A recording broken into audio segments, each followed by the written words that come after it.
Wake up call. Deceit is in the mind of those who plan evil, but those who counsel peace have joy. The book of Proverbs, chapter 12, verse 20. തിന്മ നനയ്ക്കുന്നവരുടെ ഹൃദയം കുടിലമാണ്, നന്മ നിരൂപിക്കുന്നവർ സന്തോഷമനുഭവിക്കുന്നു.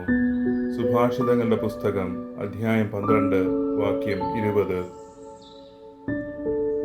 Good morning. ലൗദേത്തൂർ യേശുസ് ക്രിസ്തുസ്.